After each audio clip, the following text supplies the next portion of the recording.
We're all grateful for that. And welcome everyone back to our second forum in our series. It's great to have you all zooming back in again. So for those who don't know me, I'm Jane Hosking. I'm the Executive Officer of the North Central LEN, who are the lead partner with the Strong Family, Strong Children program. Susie, are you able to share your screen? We've got a few slides at the start, haven't we? Is that going to muck you, or Jules?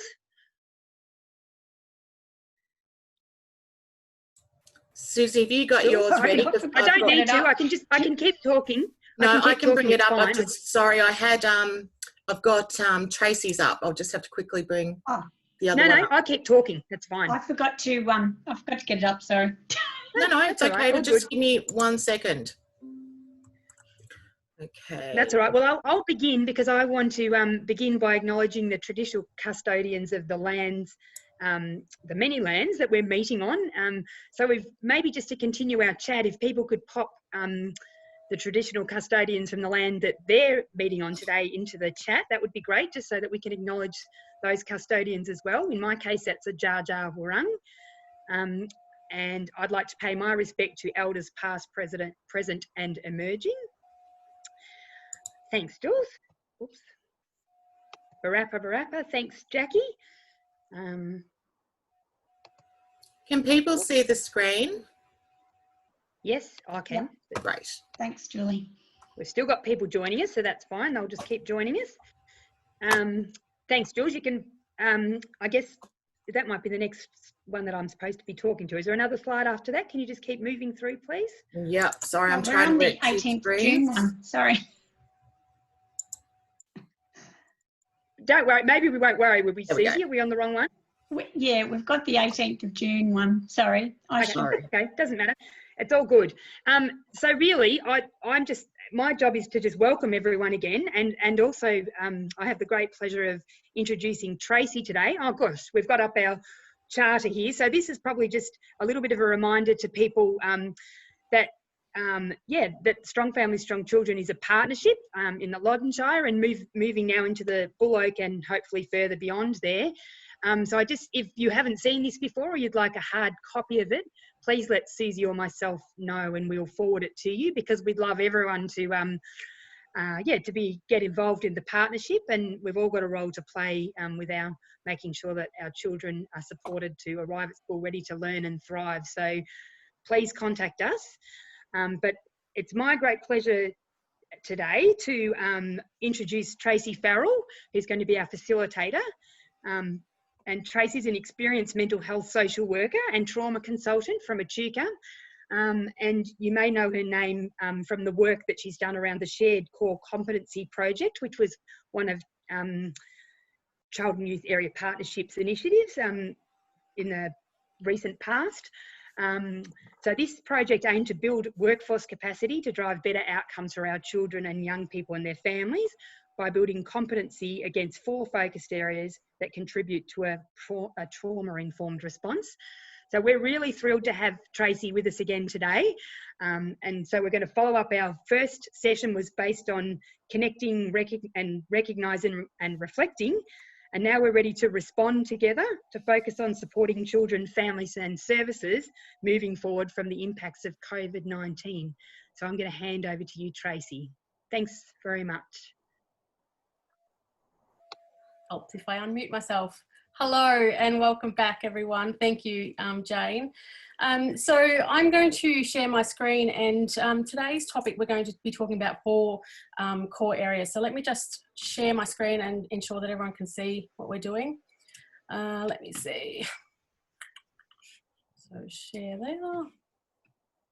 Oops, that's not what you want to see.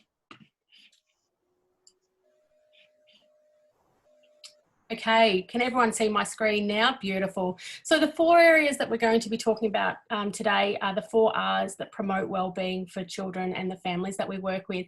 So those are regulation, relationships, resilience, and restoration or self-care. The reason we're talking about those things is the literature really suggests that relationships are the one key factor that will impact our children. But before we get to relationships, we need children to feel regulated. And what regulated really means is about feeling safe. So we're going to cover regulation in quite a bit of depth. And then we're going to talk about relationships and resilience, not quite in as much depth as regulation, and then finish off today with some thoughts on how we restore our energy and take care of ourselves, not only individually but within our organisation and also our community. So today we're going to support those understandings, and not only from a perspective of COVID-19, but also from trauma-informed care in general, because we know that from our last session that COVID-19 is going to impact people differently. So this session is really about getting you to start to think about the factors that we really need to be spending time on now as we move forward. So regulation, we've got a poll just to get a bit of an idea about what do we currently know. So I think, Julie, you're going to pop that up on your screen, is that right?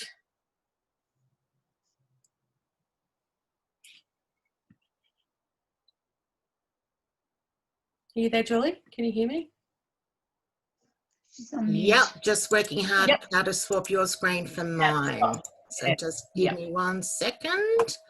Okay, so while I'm doing this, can everyone grab out their devices? Because this is where, once you've connected in, we are right, but we just have that first little bit where we need to connect in.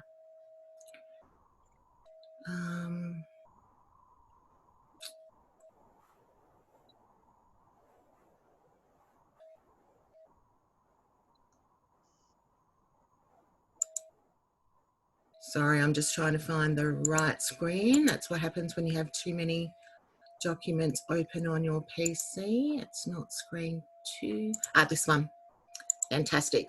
Okay, so in your messages on your phone, if you could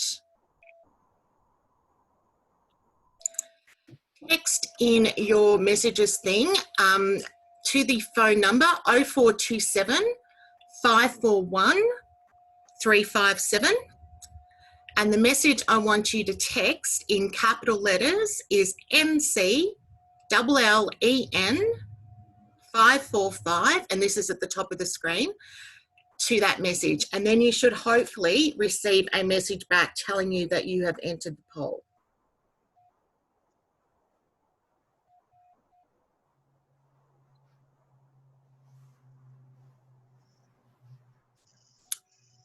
Once you have entered the poll, the way that I know that you are in the poll is if you can tell me the town that you're connected with in the Loddon Shire. If you're connected with more than one, you can send multiple messages. So for example, if I live in Boort and I work in Wedderburn, I might send the first message being Boort and the second one being Wedderburn. So if you are having problems, just let us know in the chat.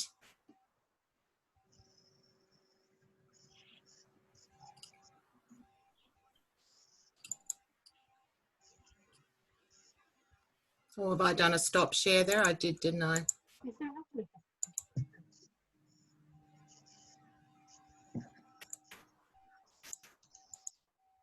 That was me trying to access the chat. Jane or Susie, can you just keep an eye on the chat for me, because I can't see that while I am sharing this screen. Yep, no worries. Sorry, that was a bit loud. Lots of Wedderburn people. Yeah, so the number of people here from a particular location is shown by how big the words are. So the fact that Wedderburn is large means that most of the people that have put their answers in so far, well, a larger number of people are from Wedderburn, followed by Pyramid Hill and Boort.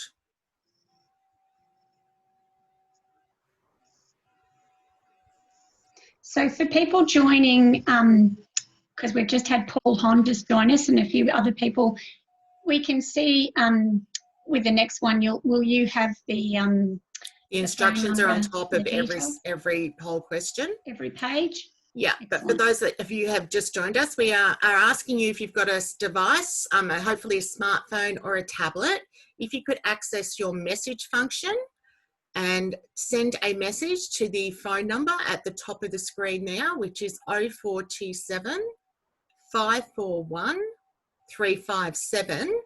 And the message that you need to send is MCLLEN 545. And once you have sent that message, That will get you access to all of the polls that we're going to be doing this afternoon.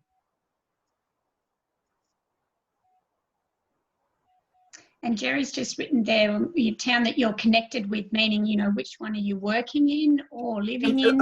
As I said before, if you live in one and you work with another, put both. So send us 2 messages. Put both in, that's good. So if I'm living in Boort, but I'm working in Pyramid Hill, I would send my first message that would say Boort and my second one would say Pyramid Hill.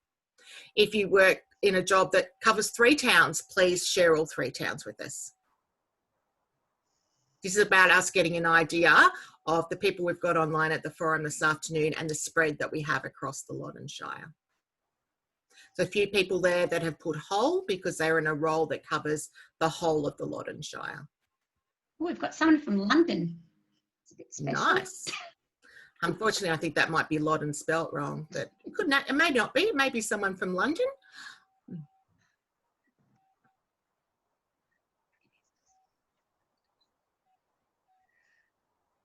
Sandy's just asking, Julie, it's asking her to join the presentation. Is this correct?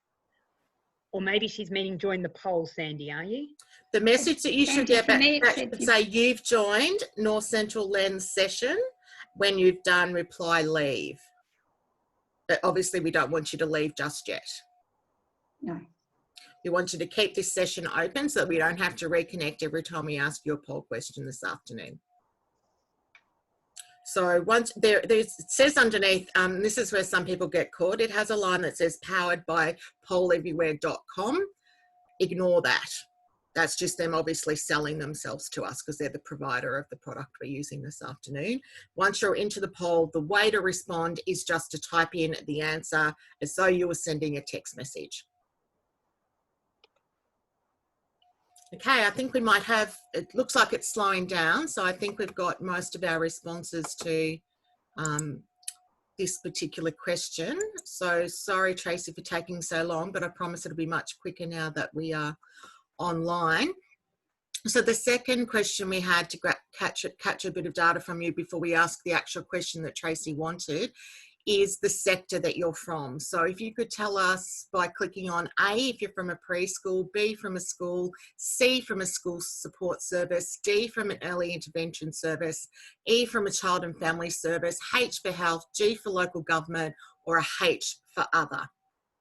You don't need to type out the whole word, just the letter that correlates to the industry sector that you are from. And as you can see, our graph is changing based on the data that's coming in from the group on board this afternoon.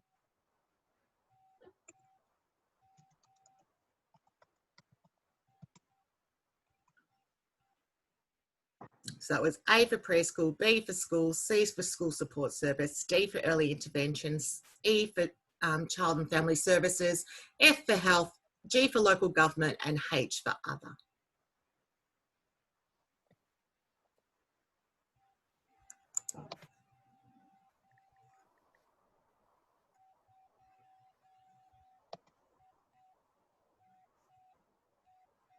Okay, let's do a couple of answers. I'll give you 10 seconds to wrap up if you haven't already put in an A or through to a H. Again, if you're involved in more than one, multiple responses. So if you happen to be a part-timer that spends half the week working in a school and the other half the week in a preschool, put in both an A and a B to give us a realistic representation of who we've got on the forum this afternoon.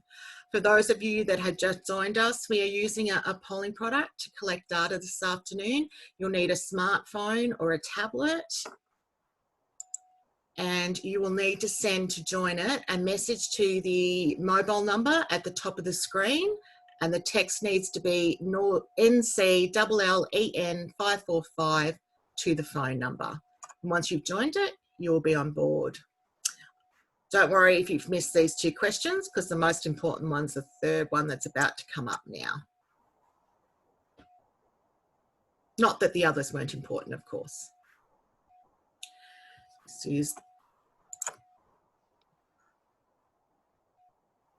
Okay, so Tracy, this is your question. Would you like to work through this one rather than me? Okay, so this question is just to get us a bit of a sense of where people are at in terms of what they know about nervous system regulation. So just asking which terms have you heard about? And so again, they're correlated with an alphabet. So window of tolerance A, polyvagal theory is B, self-regulation is C, co-regulation D, safety cues E, fight, flight, freeze F, social engagement G, none of the above H, and all of the above I. And I think, Julie, you'll be able to choose multiple options by sending the different messages. Absolutely. So, for Right? example, you know about both window of tolerance and polyvagal theory. Your first text message to us would be A, and your second one would be B. Beautiful. Thank you. So, people who have just joined us that have come in, Tracy's begun the forum by asking us a question about the nervous system regulations, terms that we have heard about. So if you can grab out your smartphone or your device, a tablet, open your messages function and send a message to the phone number 0427 541 357, and it's up there on the top of your screen. And the message that you need to send to access the poll is MCLLEN545. You'll then hopefully receive back a text message saying that you've joined the poll, and then you can start sending us answers. So how are people going? We've got people responding. If you've got any issues, let us know in the chat, which Susie and Jane are keeping an eye on for me. Yes, we're having a bit of a problem with people trying to enter more than one answer, Julie. So I'm not sure. I had the same problem too. It's telling me I can't respond anymore to this poll. Oh, okay. So it's only letting you put in one answer. Apologies. I thought you could actually send multiple answers. No, we can't, obviously. Yeah. Oh, sorry. Sorry, I also wonder if it is timed out as well, because I only did separate answers, but I've just had to re-enter the password to the text and it's let me back in. Okay. So enter North Central Len 545, Jerry. Yes.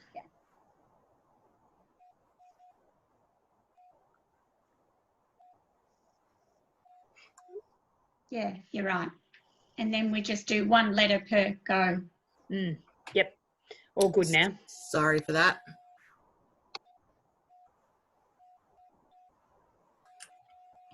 Okay, so I'll give people an extra 30 seconds to wrap that one up, and then we might be able to stop sharing and go back to you, Tracy, so you can continue the presentation.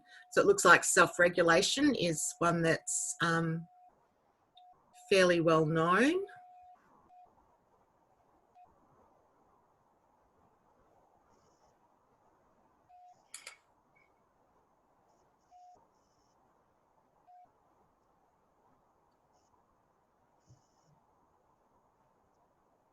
Doesn't look like it's moving, Julie. We might come out, and please feel free to chat too if it's not working for you.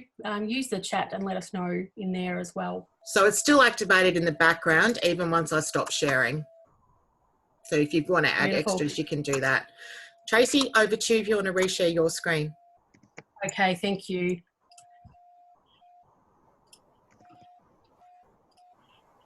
Okay, so self-regulation was one that came up, which is useful for me to know, and I'll talk a little bit about why you might have heard about that term more so than some of the others in a moment. So just to review from last week, the importance of language. Last week we really thought about the idea that language is able to both describe and determine human experience, and that because of the way we use language to describe what we're seeing, but also as a way of responding to particular interactions, we can actually be trauma responsive, or unfortunately we could fall into patterns of being trauma inducing or trauma perpetuating. I know very few people who would actually be purposefully trauma inducing or perpetuating. However, it does happen, so we really need to be mindful of the way that we use language. And I've just included a little graphic here, which is by Dr. Karen Treisman, who is from London, and her quote there is, "Every moment an an interaction can be an intervention. And she's got some bubbles around there around the ways that we can do that. So, you know, are we being a snake, or are we being a ladder? Are we being a ripple, or are we a tide, which ties in nicely to our boat theme last time as well. Do we plant seeds? Are we enriching, or are we constricting? So some things to think about in the way that we use our language there.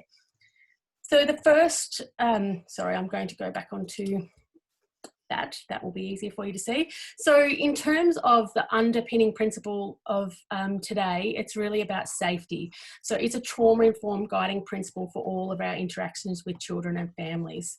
So safety encompasses more than just physical safety, and we must include aspects of emotional, psychological and relational safety. We know that the government and departments that everyone is involved with will certainly communicate well all of the requirements around physical and external safety, but we need to, as practitioners and educators, understand that our role in emotional safety is really important. So in terms of emotional safety, we're talking about a felt sense of safety and how we achieve that. And that's done through regulation, relationships, and that creates that sense of resilience. So a felt sense of safety happens through a particular way of understanding our body and how it connects to the brain processes. So we're moving into this idea around regulation now, and around the way that we process information and the way that we relate.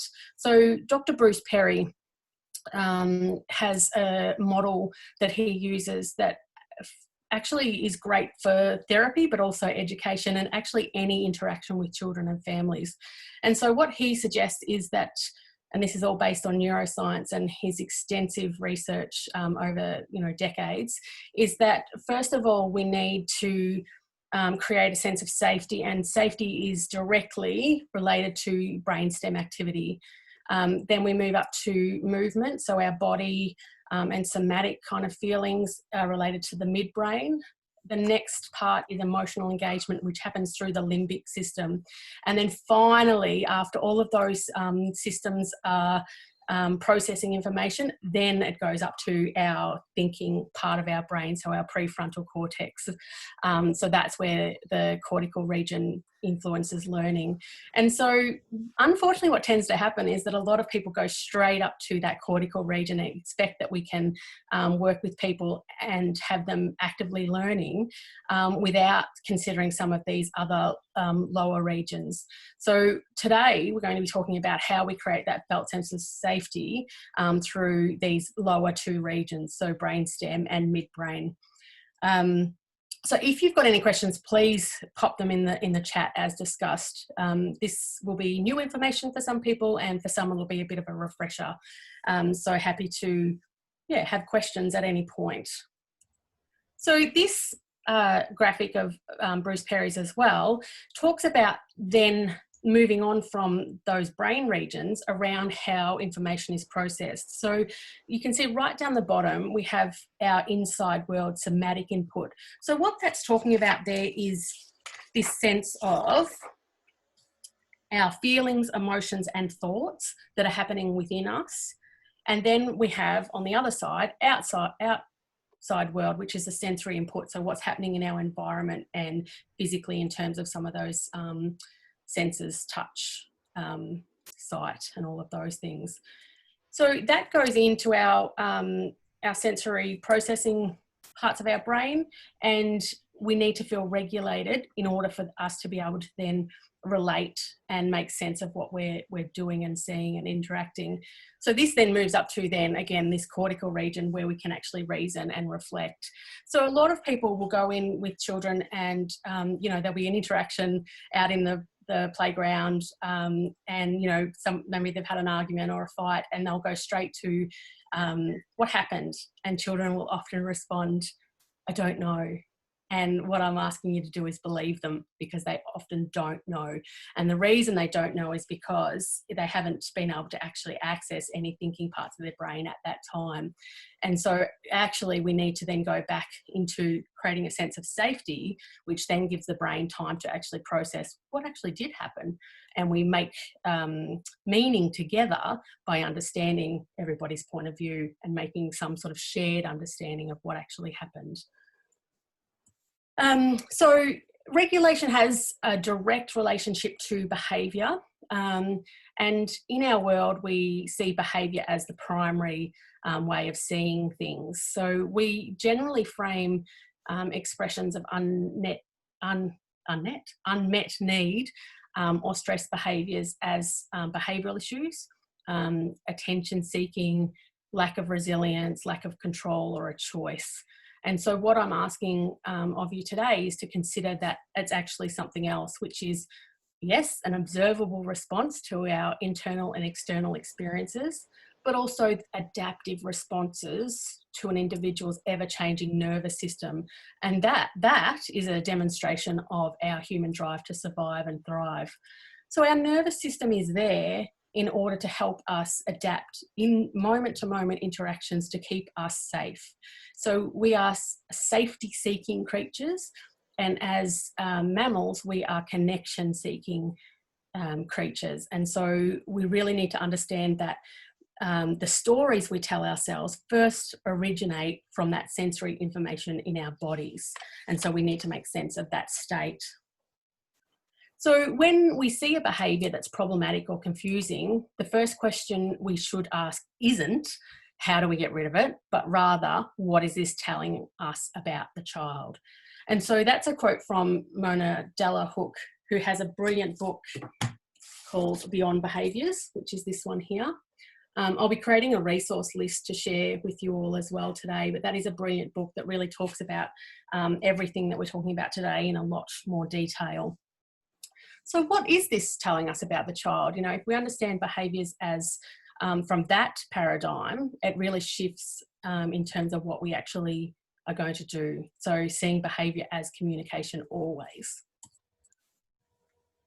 So how does regulation happen? You know, how do we get in that state of feeling able to connect with other people? How do we get our nervous system state in a place of calm alertness? And the answer is a term called neuroception. Can I just get an indicator just through a nod or a thumbs up whether people have heard of that term before, neuroception? Some thumbs? No, some. It's relatively new. So Dr. Stephen Porges created this term. He's been also working for decades on this sense that our nervous system is directly related to the way we're able to relate to other people and the way that we are able to express resilience. So neuroception is the process where our nervous system actually evaluates risk without, again, requiring that cognitive awareness or perception. So it's automatic and it evaluates cues of three things: safety, danger, and life threat. And then when it does that, it actually creates a response. What do I need to do with this? Oops. Why am I not able to do that? Sorry. There we go. So feeling regulated or having a felt sense of safety is reflected in our capacity to connect with others and engage in learning. So again, it's that sense of calm alertness. And one thing that I've noted is that a lot of people think that being regulated is just being calm. However, we actually need a state of alert as well in there. So sometimes what we're seeing as regulated behaviour is actually heading down towards more of a dysregulated state in terms of perhaps being zoned out.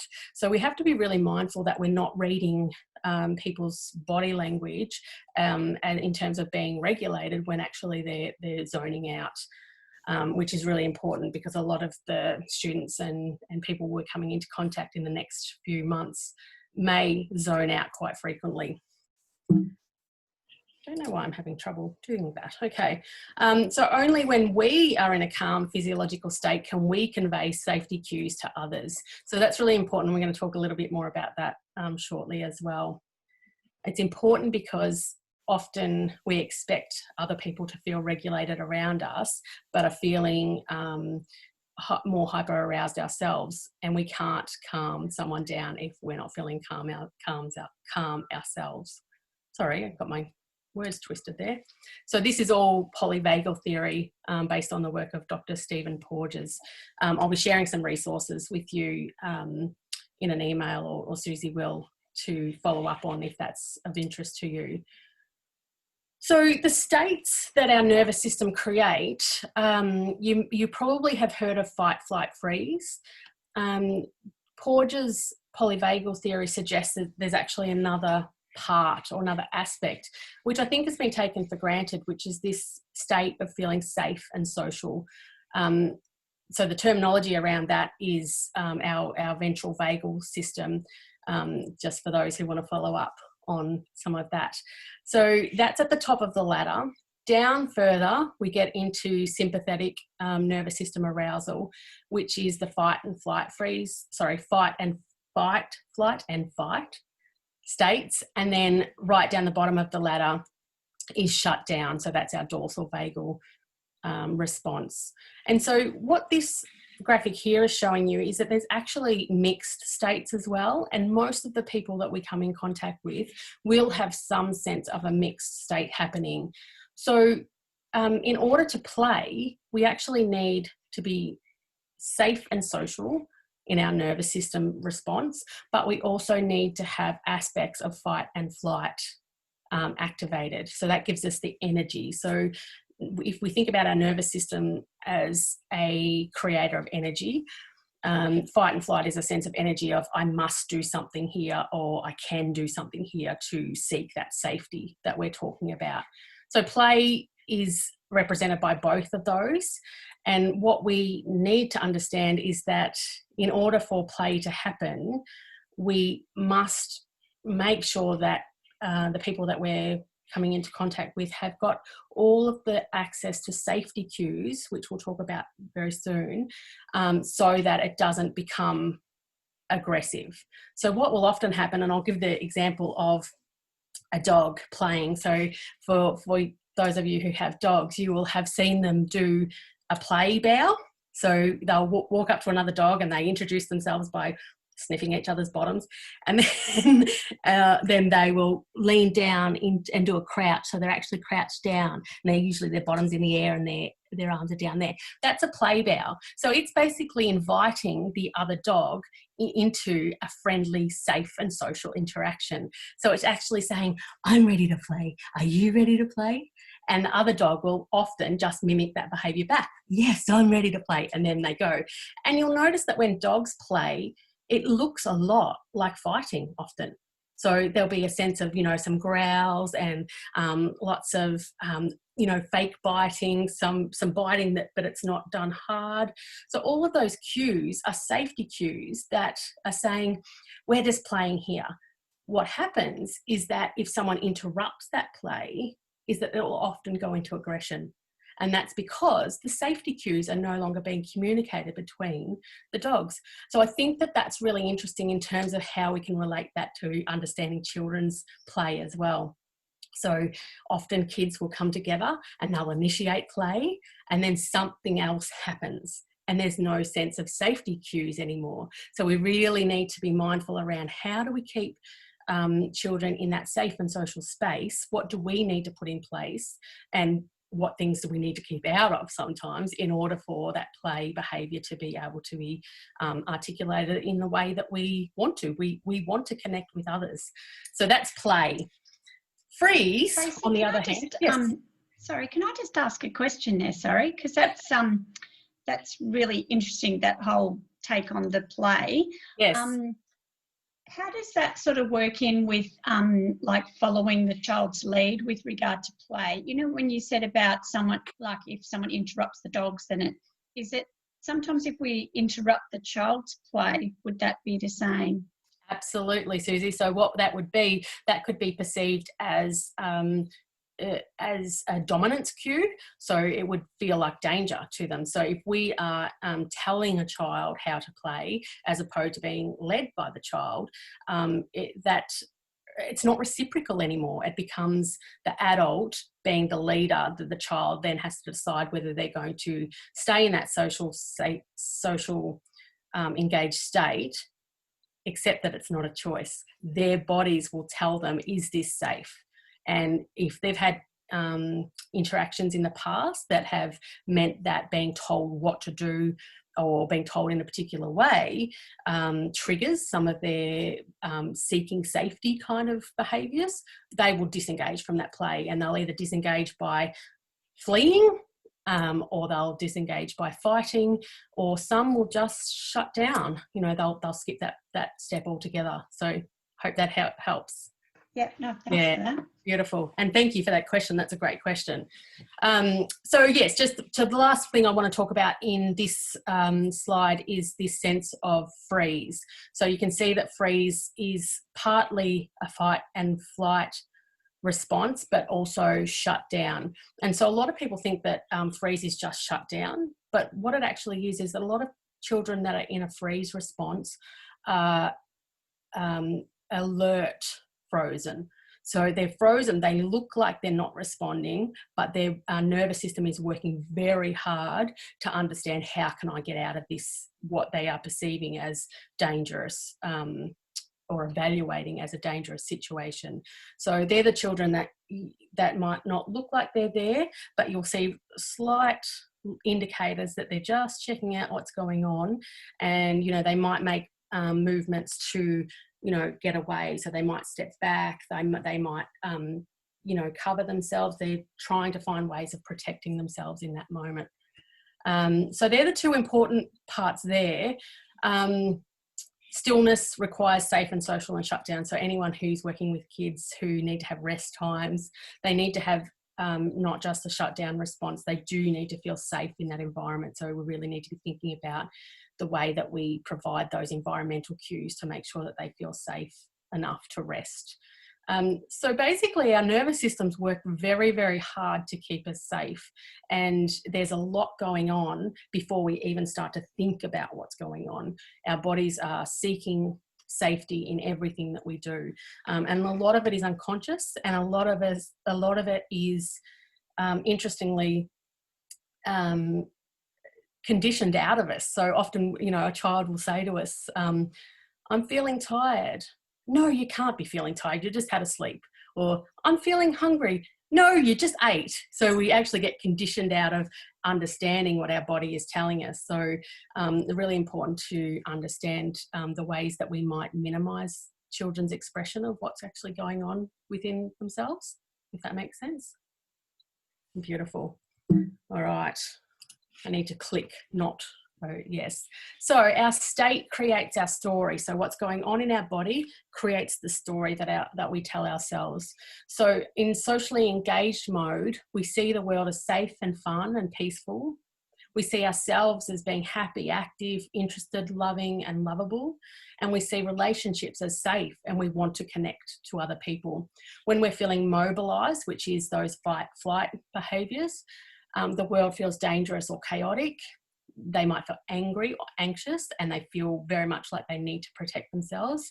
And in terms of relationships, they see that as a potential source of harm. I don't know who is safe is the other thing that's expressed in that mobilised state. And that's why we see different responses from children if there's not a consistent response across the organisation. I don't know if you're a safe person, so I need to protect myself right now. And then in that immobilised state, the world feels just not safe at all. A person will feel hopeless, alone, abandoned, foggy. They feel collapsed and dissociated, and relationships are just seen as not available, or they're not sought out. So the way that our body is feeling really does tell us about how we're feeling. And so relating this to COVID-19, I think what we might see is a lot of mobilisation of energy. So there'll be a few groups particularly that are going to feel like the world is a little bit dangerous. I don't know who is safe in this world, and a lot of that will come from the stories that we're telling ourselves from that anxiety that we're all feeling. So one thing I would say is that we really need to normalise that that we're all going to feel heightened, and that we don't know what the world looks like right now, and that it is strange to have to keep distance from people, but that doesn't mean people aren't safe. So we really need to be communicating well the way that we're understanding ourselves in terms of that energy that we're feeling, which we might label anxiety or, you know, feeling heightened or whatever other words we might use, but it really just needs to be normalised, I think. So how do we help someone to feel regulated? First of all, we need to consider the physical environment. So in terms of our senses, and I think this won't be new to most of you, we need to think about natural lighting. We need to think about, you know, how we are physically distancing, but still remaining able to be able to see safety cues from each other. So we need to be able to still see each other and connect in whatever ways are safe. We need to think about, room positioning. So we might be shifting rooms around. How do we still create that sense of I have a place to move away to if I do need to feel more regulated? All of those things need to be considered. We need to really include a lot more sensory breaks. So this is as a whole. We need to do that for groups of people.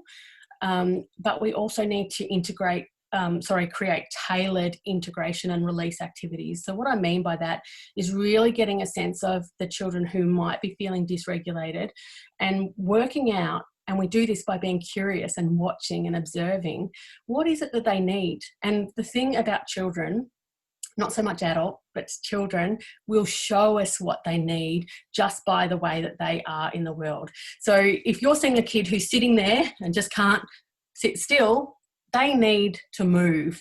If you see a child who is self-soothing, that child needs more nurture and soothing in their daily activities. So how we need to be curious about what we're seeing because the body is telling us, and then we need to create some opportunities for them to have that integrated into their daily activities. We'll talk a little bit more about that soon as well. Really importantly, we need to increase play, we need to increase sport and movement, we need to include more music and art in our programs more than ever. So anyone working with children, and this is where the early years do so well, is that mostly that's play-based anyway, and it gets more difficult if we're moving into primary education and then high school education, but also in terms of our support organisations, we need to be thinking about how can we actually increase movement and play? How can we use music well to help people feel calm and connected? So thinking about different ways that we can do that. And then, of course, this comes to the poll results where everyone heard of self-regulation. So again, that's a result of just the way that we see the world. So we see it as being quite individualistic, and we have taken a lot of psychological concepts on board where we think we create all of these self things just through development. However, self-regulation can't happen without the foundation of co-regulation. So children who have had co-regulation in their infancy will develop self-regulation as a developmental milestone. Children who haven't experienced that will need your support. And so that's about nervous system to nervous system communication. So how do we actually help another person's nervous system feel calm? It's by calming ourselves first, and then we actually communicate through those safety cues that we are a safe person, which helps that person feel more regulated. So be the thermostat, not the thermometer. What I find is that adults are very good at taking the temperature of a room, so they can recognise what's happening. So that child's dysregulated, that one's regulated, and they can get a sense of what's going on. What I'm asking you to do is not just take the temperature, but be the temperature. And again, that's through co-regulation. So you're the thermostat. So you say, how do I want this room to feel? I want it to be a nice balmy 22. You use your regulation system to actually communicate that that's what you want in that room. And I'll show you some ways of doing that very shortly. So this graphic here is again by Bruce Perry. And so he's talking about any developmental, educational and therapeutic experiences needing these 6 R's. So we need to be relational. So we need to have a relationship with the people that we're working with in order for it to be effective. We need it to be developmentally matched. So it needs to be age appropriate. And what that means is that for some children who are 8 or 9 or 10, we actually might have to use experiences that are more suited to a 4 or 5-year-old, if that's where the developmental capacity is. And so this is where the beauty of music and art come into play, because they don't need a particular level of capacity to undertake those things. So being able to sing and dance and express emotions through art can be developmentally matched very easily, and even within a group. We need repetition, so everything needs to be patterned, and we're going to do a little activity shortly to show you what that might look like. It needs to be rewarding. People don't engage in things if it doesn't feel good, and part of that is this idea that it needs to be rhythmic. So we know that there's a beat that resonates with people, and often it's matched to our heart rate and our heart rate in utero. So there's a sense that depending on what your in utero experience was like, if it was a pleasant place to be, you will have a rhythm that just fits really well with feeling good. That's why music works so well, is that we have this sense of music matching just this rhythm, internal rhythm that we all have. And finally, it needs to be respectful of the child, of the family, and of culture. So we need to be working with people in a way that's really respecting their individual differences as well as experiences within their culture and community. I'm going to take a breath. And please, if you've got any questions, let me know. But right now we're going to actually have a go at a rhythmic activity. So we're going to do a little drumming activity. So let me just catch up with my notes. So what I would ask of you is that if you have a surname from A to H, you are going to follow this pattern. So we're going to drum together. So if your surname's A to H, you are going to do this. Clap, tap, tap.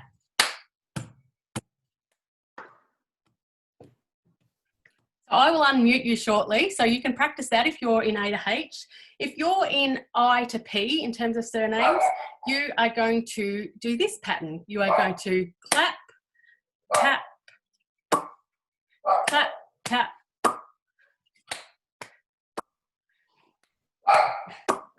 And finally, if you're in the last group, which is Q through to Z, apologies for my dog barking, you are going to follow this rhythm. So you are going to clap. So that's 5 taps. Clap.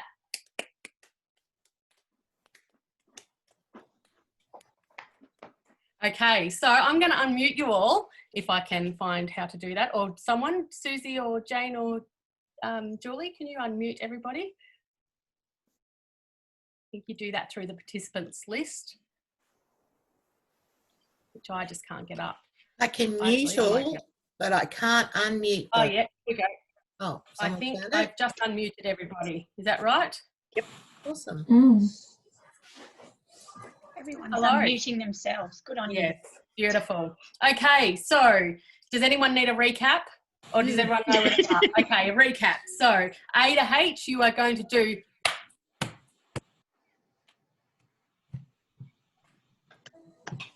I to P, you are going to do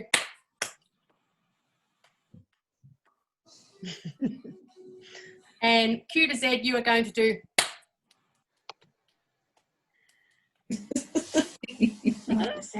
all right, So on the count of 3, we're going to go. And if you mess it up, that's fine. It's all part of the experience. So let's go. I'm going to.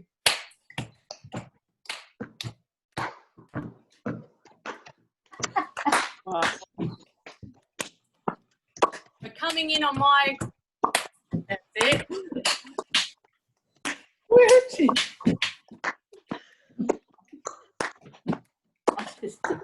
I'm hearing some great. Well done, everyone. That's very good. I did not know if that was going to work while we're online, but it does. So can I just get some quick feedback before I mute you all again?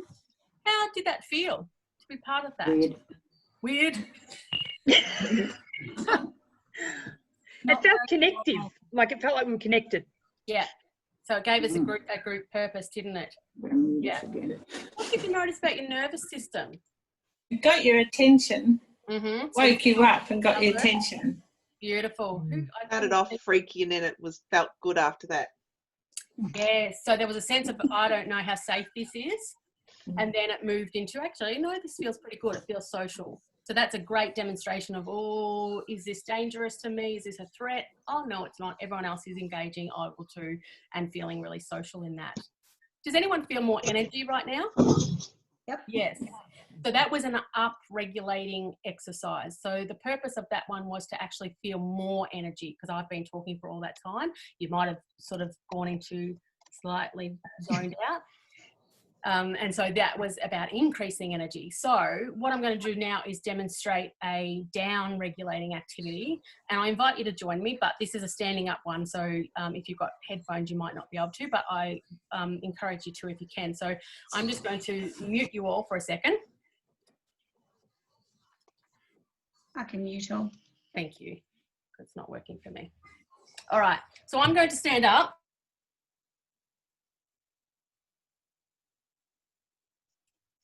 Okay, so I'm going to stand up and you're only going to see my body, sorry. So a down-regulating activity is one where we're wanting to help the nervous system feel calmer again. So what I'm going to do is start with, and I invite you to join me if you feel you want to. So I'm going to start by just moving my hips back and forth, side to side, sorry. Moving back and forward, side to side. And after we get into a bit of a rhythm with this, what we're going to do is actually turn it into a figure 8. So we're going to just move our hips in a figure 8. So a little bit more rhythmic now, for some. And now we're going to add in some arms. So we're going to do a bit of a wisher-washer movement with our arms. So just really getting that sense of rhythm, just slowly. And now we're going to slow down. Same movements, but nice and slow. And deep breath. And we can sit back down again. Did anyone want to comment on how that felt in their body? I found it hard to do my hips and my arms. I could only do one. Yeah, that's about left-right brain integration. That's a whole other topic, but yes. And the midline, crossing the midline sections can be difficult for some people. But that's good to know, because for some children, that will be the experience, Susie, is that if you have experienced trauma and you have a nervous system that's dysregulated, often crossing those midlines, so the one that comes down your body this way, but also, I'm talking to OTs here, I forgot that, you will know this, and also the midline this way will be more difficult for those children. Should we have done it the other way as well for the left brain, right brain situation? Sorry, Tina, I didn't quite get that.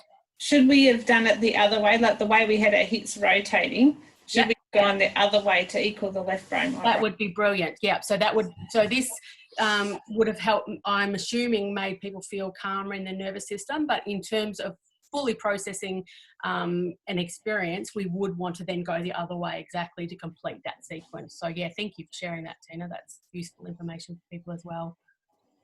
Beautiful. Okay, so hopefully you're feeling pretty regulated right now.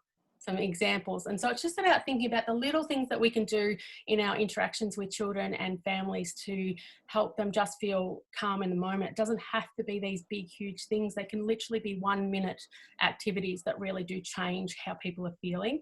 And one thing I would say is that we really need to be mindful of different activities during our day. So obviously, bringing in kids from recess, we wouldn't want to do an up-regulating activity necessarily. We want to do more of a down-regulating activity. So thinking about the ways that you can actually be the thermostat by using your body and leading a group activity to actually create the mood and the set state in the room that you want. Does that make sense to people? Yep. Beautiful. All right, so we're going to move into the idea of resilience now. And so I've just written here resilient. It's probably not what you think. And so the reason I've said that is because resilience has been really rooted in this idea of it being a psychological process. Let me just catch up to my notes. There they are. And so it's about it being about something that you develop again in your psychological development. But neuroscience has really allowed us to see that it's more than that. It's actually about being able to access quality relationships and also have access to resources that support us to feel safe and connected. And so we're going to watch 2 videos that actually help us to understand that in a little bit more detail. They're short videos, 2.5 minutes each. So fingers crossed our bandwidth allows us to do this. So let's give it a go. And if it doesn't, Tracy, we'll make sure that, like with the other resources, there's definitely links to these that you can see later, but we all have to cross our fingers. Fingers crossed, yeah. Let's see how we go.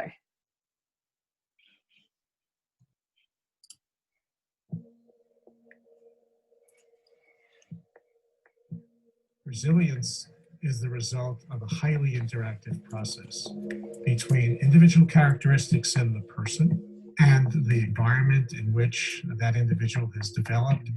It's really the counterbalancing of difficult things that may exist in the child's life with positive things that occur within the family, but even positive things that may exist in the community. The easy way of thinking about resilience is like a scale with a fulcrum in the middle of it. And there are things on both sides of that scale, experiences of both bad things or good things. Our genes shape where the fulcrum is positioned at the start. There are certain genes that make a child more sensitive to the effects of maltreatment or parental neglect or witnessing violence.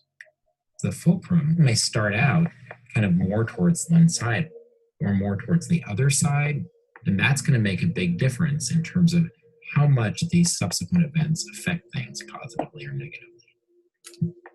Science tells us that experience moves the fulcrum, for better or for worse. Even though we are born with genes, genes will respond differently to certain environmental situations as opposed to others. What the genes are actually doing are turning up or turning down the expression of chemicals in circuits in the brain and the circuitry in the entire body that govern our responses to stress, to anxiety, to depressive symptoms. When positive experiences accumulate and children learn coping skills that help them to manage stress, the fulcrum can slide, so the scale tilts toward positive outcomes more easily. That's what resilience is all about. There's always an adult, or more than one adult, who is key to providing that relationship that helps to build resilience.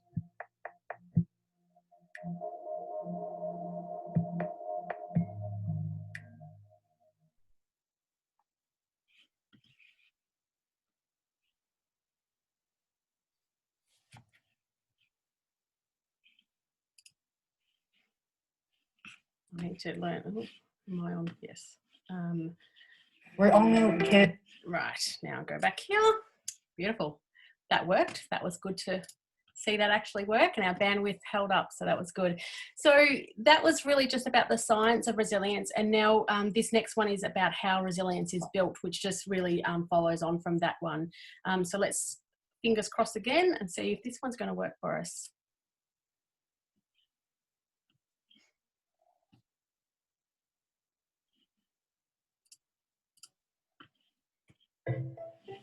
Resilience, it's not some magical quality.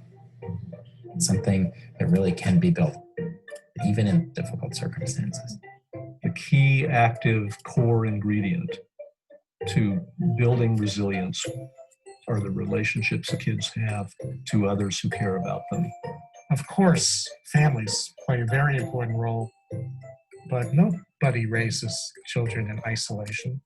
We have a huge amount of research to show the powerful impacts of teachers, coaches, other adults in the community with whom children have a chance to develop relationships, who play that critical supportive role of building resilience. As a result of responsive interaction, children build simple skills of coping and adapting. How to stop crying, how to regulate your behavior, being able to defer gratification. You have an adaptive toolkit that allows you at moments of stress or challenge to bring out a number of potential skills that allow you to get through it. As children get older, the sophistication of those skills increases. Being able to monitor situations, solve problems. The way we as a society can nurture the development of resilience is to help communities to pay more attention to building the capabilities of the adults who care for children and provide the supports they need to tip the scales toward more positive life outcomes. And then when communities say, we want to be an active part of crafting the solution, to really understand what's necessary to produce the resilience, that's when the ball gets rolling. Resilience building, capacity building, is really in everyone's interest, and everyone reaps the benefits when we do that well.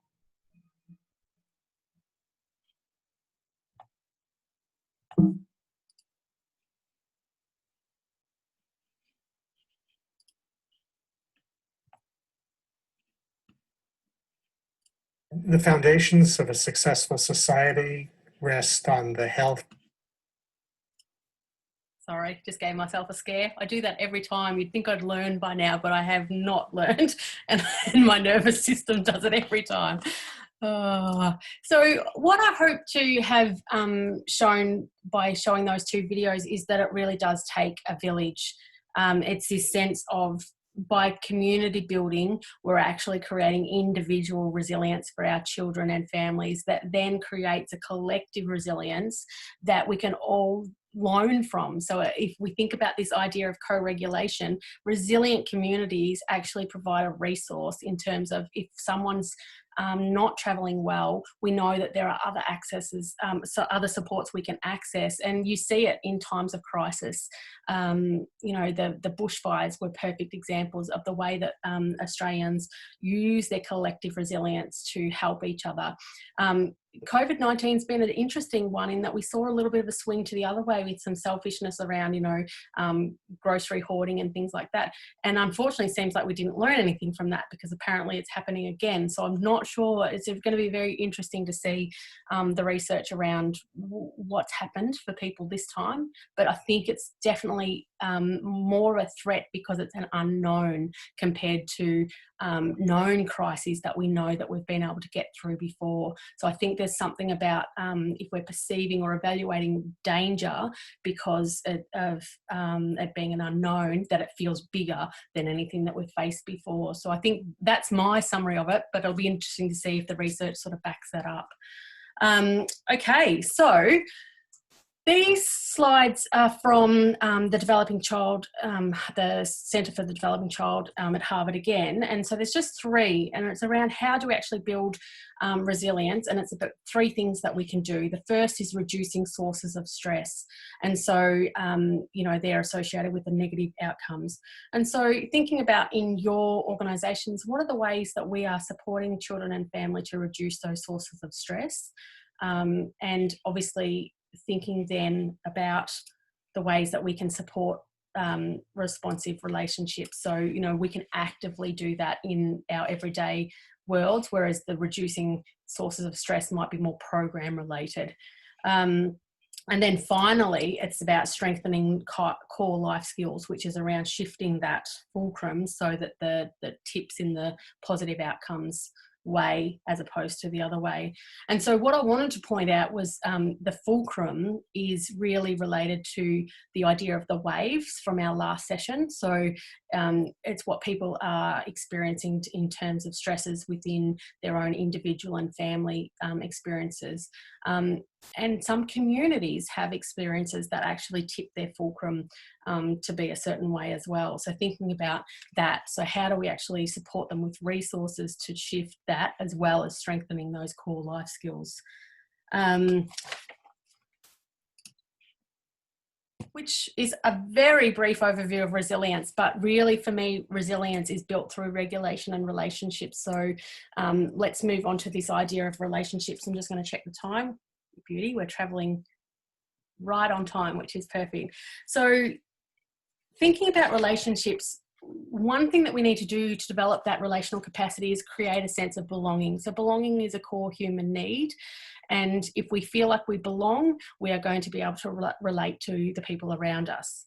We need to build on safety that we've developed through regulation and co-regulation by being the thermostat to develop trust. So trust can't happen if safety isn't there. So it's a layered process. And once we've established that we are safe people, we can then move on to showing that we can be trusted as well. And so relationships are an important component of resilience and an important component of regulation.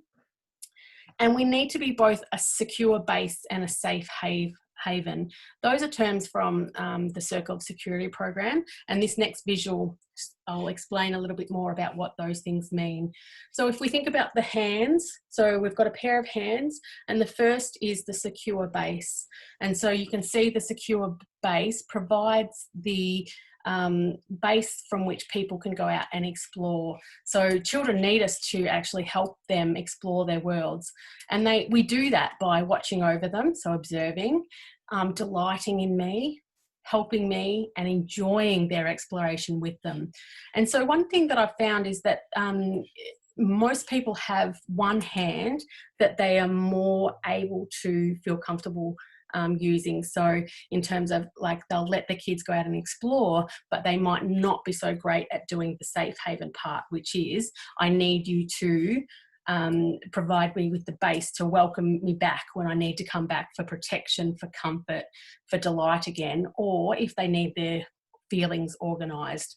So thinking about yourself, you know, do you find it easier in, you know, both as a parent, if you're a parent, but also in your work, to be the secure base that allows people to explore?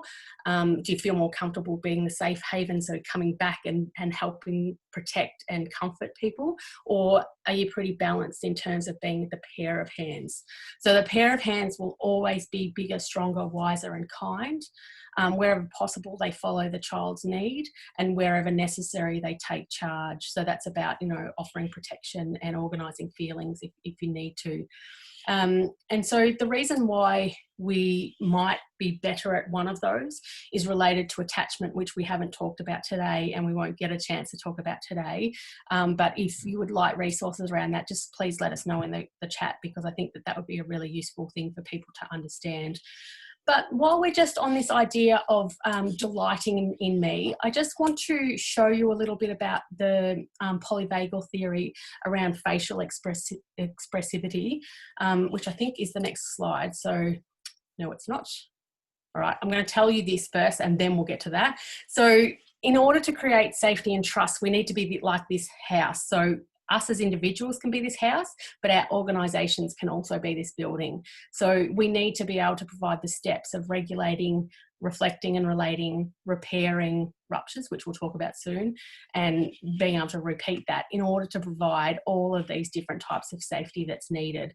So thinking again around, you know, how do we provide emotional and psychological safety and physical safety and relational safety? So there's lots of different aspects to that.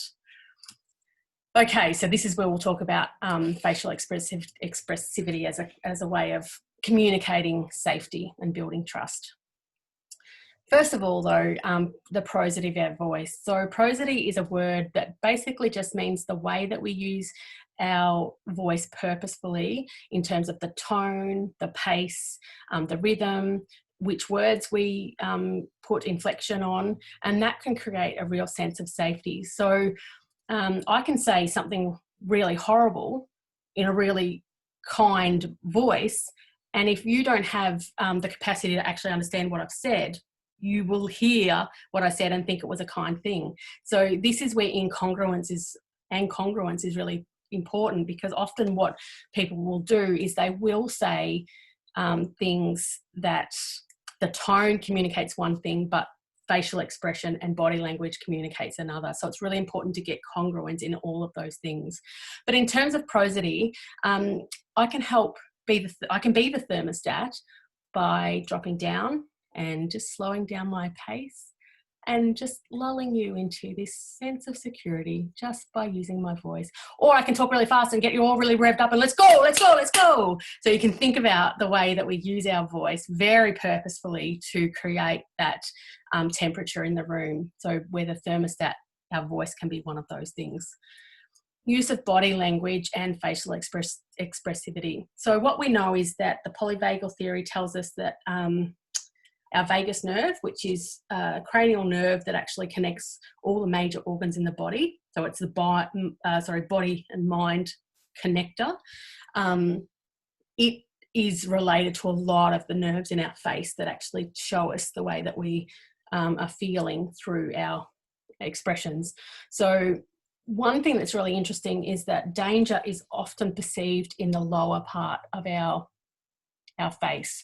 So you think about a time that you felt in danger or you felt angry. What you'll often do is clench your teeth, your jaw will get tension, and you don't move the bottom part of your face. So if we're really wanting our children to behave, we do this. So it's our tone, but it's also this lack of movement, because if you don't do that, there's going to be consequences. So thinking about the way that we hold, and unfortunately what happens is that we keep tension in our jaw just through our own stress. So that's why it's really important to take on self-care practices that actually help you to feel more relaxed there. So delight is expressed in the eyes. So I'm going to give you an example of smiling eyes. So I've got a face mask. And while this isn't a consideration in Australia at the moment, it is in other parts of the world. We need to be able to communicate delight through our eyes, because that's where most people will look to see if they're being delighted in. So I'm just going to cover up my mouth and see if you can capture my smiling eyes. So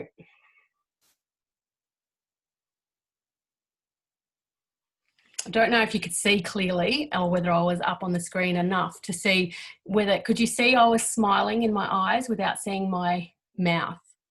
I'm just looking at you there on the screen. I don't know if I can, might not have been able to be, it's more of an in-person one, but just thinking about the way that you express delight in people through your eyes, and also relaxing that jaw to make sure that you're communicating what it is that you're intending to, which is that safety. And body language is obviously around, relaxed posture and being congruent in terms of what we're saying. So what I'll often see in people that are using services is that they will say that they want to be there, but they'll sit in a way that says they don't want to be there. And this is really obvious in children as well. So if you are talking to someone and they're doing a bit of protection through their body language, but they say they're wanting to be there. It might be a way of being able to understand that this doesn't quite feel safe for them yet, and that we might need to create that sense of safety. And it can be actually saying, you know, I can see that, you know, right now you don't feel that comfortable. What can I do to help you feel a bit more comfortable now? Actually expressing it can be really useful for people, particularly if they haven't been able to express those things before. And then there's two more aspects. So using serve and return, I'm going to show you a little video about that. And then the final one is rupturing repairs. So in terms of rupturing repairs, we really need to be able to, when we make a mistake, we need to actually address it. A lot of people will say sorry, but they won't say what they're sorry for. And children often don't learn how to rupture repairs themselves in relationships because they haven't been modelled that. So being able to actually say, I made a mistake and this is what I would do differently next time, can make all the difference. But let's quickly go to what a serve and return interaction looks like, and then we'll move on to our last part of today. All right, fingers crossed that this works.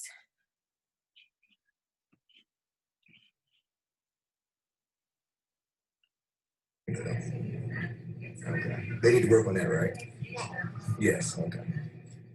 Brilliant. Did you understand it though? No. Okay. All right. Oh, no, not this one. This is the finale of this. Yeah, that's the last one. That's what I was wondering. I don't know what they're gonna do next season because they did some stuff this time. Exactly what I was thinking. Oh yeah. Right. Don't bring that in. You know what I'm saying? Don't do the same stuff. You know what I'm saying? Yeah, I was like that. Yeah. Like go somewhere else with that, but don't bring it here. You know what I'm saying? Yeah.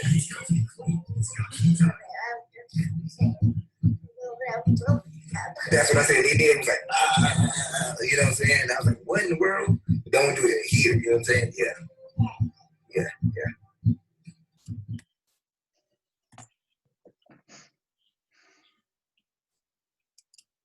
So what that was beautiful baby Kingston and his dad. And it was a serve and return reaction that showed that delighted expression on Dad's face. You know, the whole way through, Dad was just so beautiful in terms of being able to relate that he was just so happy and connected to his baby, and the baby felt that, and so he continued to interact. So it was this beautiful tennis match of, you know, someone speaks, the other person speaks, and so we really need to be able to bring that serve and return into our communications with people that include those elements of being delighted in and bringing that joy, because it helps people feel safe, and it helps them feel like they belong and that they connect in a way that nothing else does. Sorry, let me just get back into full screen. And so in terms of bringing a sense of that belonging, we really need to include rituals. We need to include that repetition, as we talked about before. We need consistency and we need predictability. So this is one of the things that can be difficult across organisations and centres and schools, is that not everyone responds in the same way. So it's where organisational policies and shared values really needs to be worked upon as a team, so that it can be a sense of children know what they're going to come across with each person, even though those are individual people, you know, communicating in different ways. Storytelling is really important for building a sense of belonging, and we need to include symbols of belonging. So we need to think about, you know, how do we actually use symbols to show that someone's belongs? So we can have welcome songs, and we can have goodbye songs, we can have flags, we can include pictures of people on our walls, you know, all of the ways that we help someone to say, I belong here.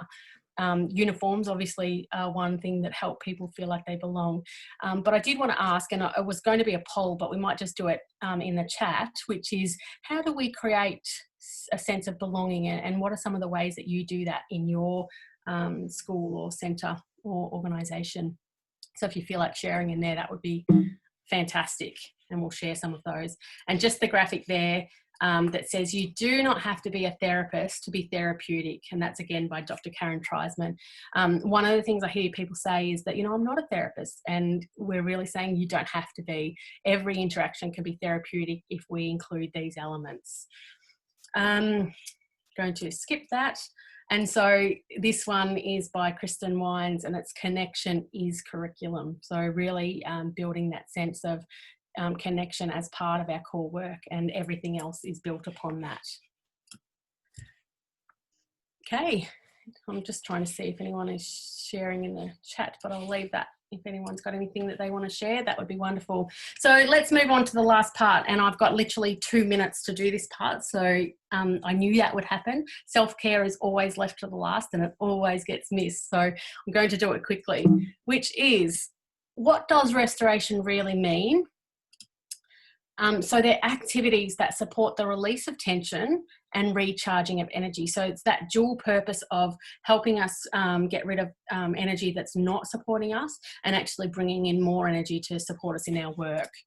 And why it differs from self-care is that self-care has become pretty much a product. So we've been sold different ways of doing self-care, and they're usually related to physical parts, which doesn't really capture the whole of us. And so what I would say is that not what I would say, actually, Stuart Shanker, who is the founder of the self-reg model, he would say that we need to restore balance in all 5 of our domains. So our biological, so physical systems, our emotional, cognitive, social and pro-social domains. So the difference between social is our capacity to be in the world, whereas pro-social is around how do we actually relate to other people. So how do we balance out our values and beliefs and things that actually help us understand how to connect with other people.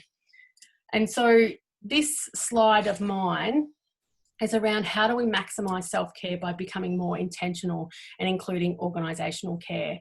For me, restoration can't be just something that we do for ourselves. It does need to include our organisations.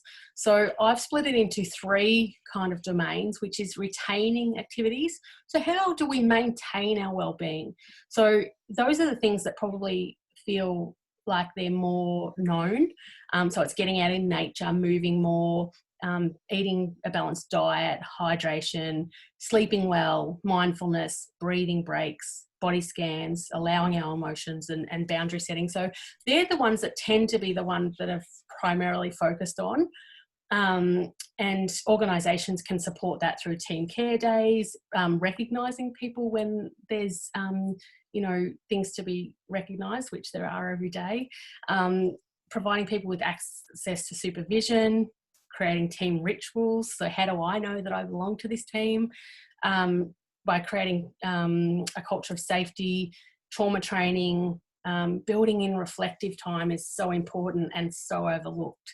And leaders modelling work-life boundaries. The next part is regaining activities. So this is how we regain our sense of energy and recover and heal. So in terms of what we can do ourselves, it's things like meditation, being compassionate with ourselves and being okay with making mistakes, having time away from our work, creating art, allowing grief and sadness when we need to, journaling, accessing counselling if we need to, and being with our loved ones. And the organisation can support those regaining activities through providing an EAP program, additional reflective sessions as needed, validation of our work. This is hard work that we do, and it's going to be hard when we've experienced adversity like we have. Monitoring and adjusting workload, easier in some organisations and centres and schools than others. Peer support is really important, being able to offer each other connection and understanding is really important, and access to quality resources. And then finally, sustaining activities, so the things that help nourish you and grow. So in terms of self, it's around your professional development, so getting really intentional about what it is that you want to learn. Goal setting, so having a reason to do what you do. Being involved in mentoring can be a brilliant activity to really grow yourself. Joy stalking, so seeking out joyful activities. As adults, we've forgotten how to play, and I think it is the one thing that we need to do more of to really nourish ourselves. Opportunities to create and share your knowledge and your wisdom, and the things that you do in your centres and schools and organisations that really, you know, help create that community, and celebrating the small wins. Sometimes we don't get big wins to celebrate, so let's celebrate the small things. And then finally, the organisation can encourage mentoring and training. They can provide peer reflective circles, provide nourishing activities. So, you know, having food in staff rooms and things like that can be really, really simple but important. Regularly reviewing policies with the teams, having clear goals, and being daring leaders, which is a Brene Brown term. So if you want some more resources around that, please let us know as well. And I think we're just about there, and I'm slightly over, but we've still got time. So this final one from Kristen Wines is, you know, just this sense that we can't pour from an empty vessel. So our calm is the jug. We're filling up all of the glasses of our students or our clients or our service users. Our students count on us to have calm to share with them. We need to regulate ourselves to be able to co-regulate with others. And when we take care of ourselves, we actually take care of others. And so it's asking, what are your restorative practices? So I think we do have a poll, which we might get to at the end as well. So my final slide is just this reminder to stay curious. What is it that I'm seeing? What am I noticing in behaviour, but also now, you know, beyond behaviour, what am I noticing about the state of this person's nervous system? What am I noticing about what they're saying compared to what they're expressing, or vice versa? Stay curious about the ways that you find joy and the things that you're interested in and that bring you a sense of satisfaction, and thinking about the ways that you support yourself to be able to do this work, and also the way that your organisation supports you to do this work, because you're doing important work and we need you. We need you. So thank you. I think that is it. Thank you.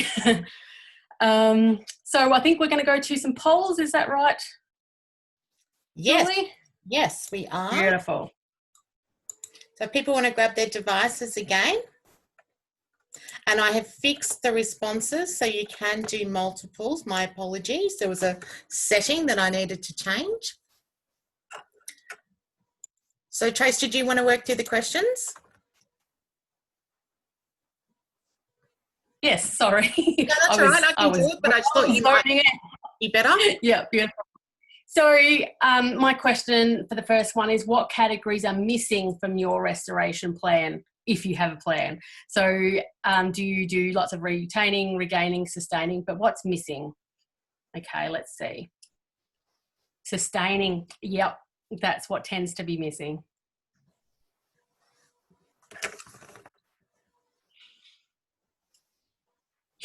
Overwhelmingly sustaining activities, and this is why we don't often find the joy. We forget the joy in our work because the sustaining activities are the things that actually get us to reflect on that. So that has been my experience with all the work that I've done, is that people don't have a chance to reflect on their work very often, and now more than ever it is so very important. Thank you for sharing that.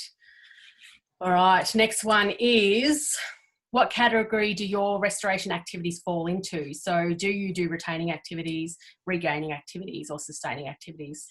Sorry, they were the wrong way around.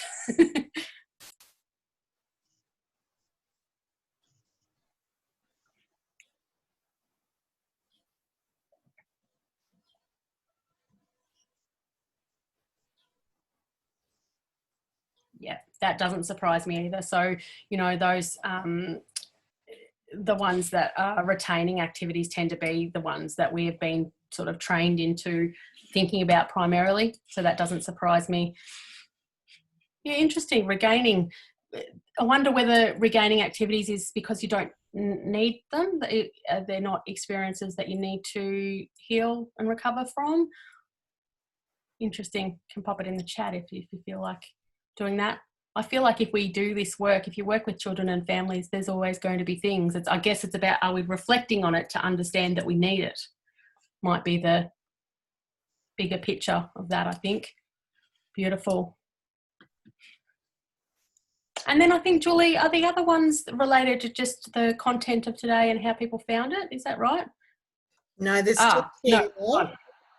Yeah, final one, I think, from me, which No, is which activity. Oh, there's two, is there? Sorry, I've forgotten my own content. What activities does your organisation support you with?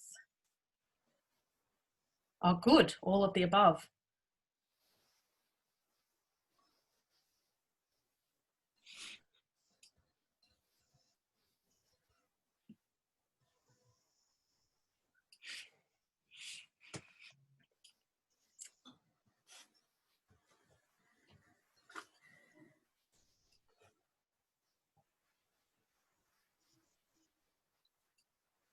That's fabulous to see that half of our participants today get a well-rounded restoration plans with their organisation. Brilliant. And what opportunities for restoration are available in your community? So this is about, you know, what are the things that you can do easily in your community? And this is more around community development, other things that we might need to create in communities to help us all be able to do this work well, to be the village.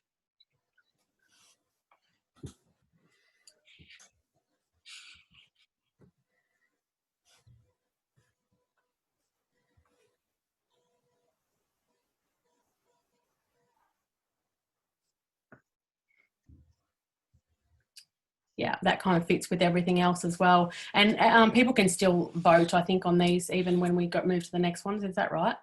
No, once we move to the next poll, we start the new question. Oh, okay, beautiful. Yeah, fantastic. So now we're all right. So yeah, so I'll let you go, Julie. Okay, so these are just we've got three questions here, sort of I suppose reflecting back on today's forum. So the first one is, how was your experience? Hopefully you're all going home with a wealth full of knowledge. I know I certainly am, and I'm looking forward to doing some joy stalking, I think, when I'm finished this evening.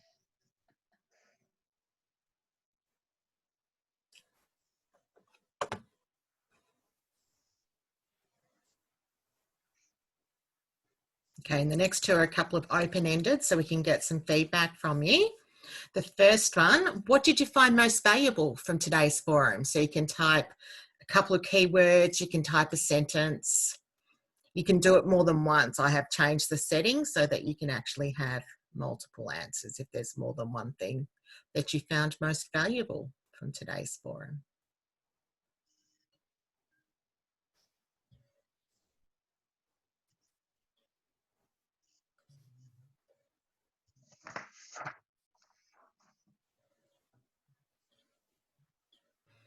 So Tracy, the couple of videos that you showed from the Harvard Centre, is there a whole series of those? There are. That website has brilliant resources on so many topics. They've got a specialised COVID-19 resource that's really well worth the read as well. So yeah, I'll include the website, but it is the Centre on the Developing Child at Harvard University. So if you Google that term, you would be able to find that pretty easily. Yeah, thanks for asking me to do some more exploration around that. Yeah, I loved the thermostat too. Quite a few people are picking up on that and the importance of it. Thank you, Tracy, for introducing us to that concept. Yeah, I think Colleen suggested we should have a poster in our classrooms, perhaps, around that. I actually do think there's a graphic somewhere. I don't know. I'll Google and see if I can find one, but if not, I'll create one because it's a term that's used in therapy a lot. I don't know who was the original creator of that, but I just love it. I think it captures so much of what we're trying to achieve. Great. I'm moving on to the third and final question. What will you do differently from now on?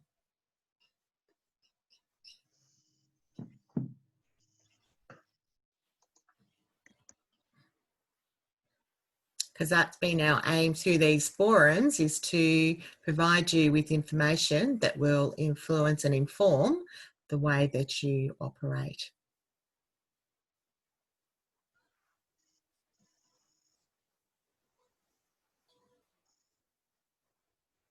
So Tracy and Susie, while people are adding this question, any final comments?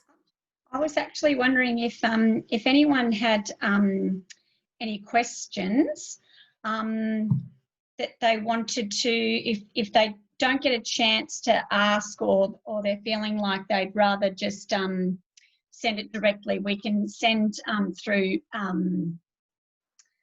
Tracy's email address as well, or our email address. We can pass the questions on if you like as well, because there's lots and lots of things running through my head now, and I'm sure I'll think of things later on.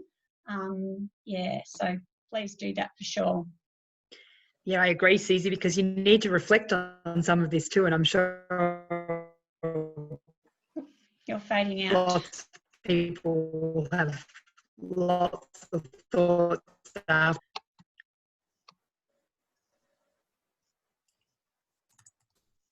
I think we might have just lost Jane. Yeah, that's okay. Yeah, robot voice. Yep. Yeah. Look, while people are just adding in things there, I'd like to absolutely thank Tracy again for her presentation. It's just been brilliant today, and I really like those the idea of the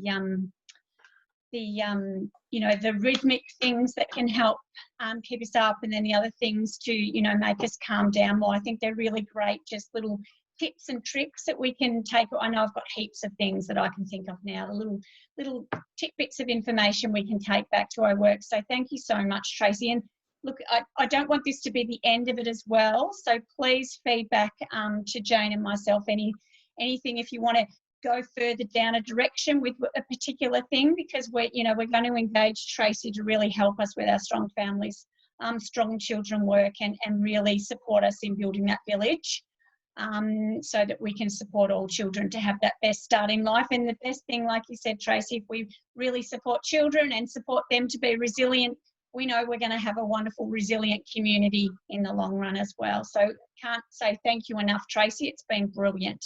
And thanks everyone for sticking with us and staying on for so long. Yes, thank you. I really appreciate everyone being here. So and happy to got questions. But I'm going to stop sharing so everyone can see each other. Beautiful. Excellent. Jane's back. You can't get rid of me that easily, Susie. Sorry? You can't get rid of me that easily.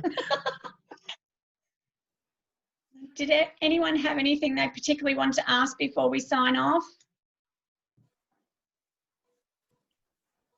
I think we're all zoned out. All good, thanks. Excellent. Thank you so much for everyone joining us. It's been a bit of a challenge, doing our Strong Family, Strong Children forum through Zoom, but I think we've all done very well. So give yourself a clap. Well done.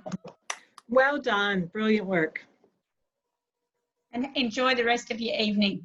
Good night. Bye. See everybody. Bye.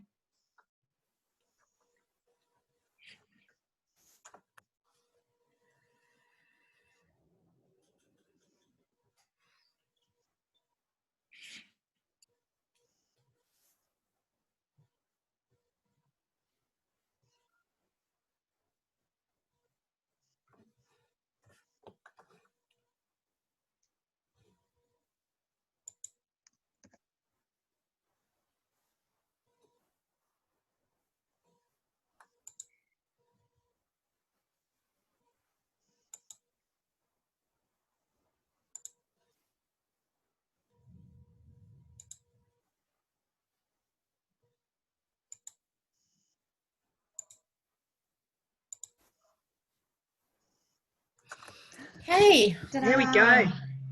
Well done, Tracy. Yeah, well it was done. awesome. That was awesome, fabulous. Like, even though this is not my space, I loved it. Oh, good. It was Super engaging, and I was watching, I was scrolling, because I was scrolling up and down and people were engaged. You can tell. I did that as well. I always do that. Go back and Yeah. Do we want to stop recording? Oh, yes.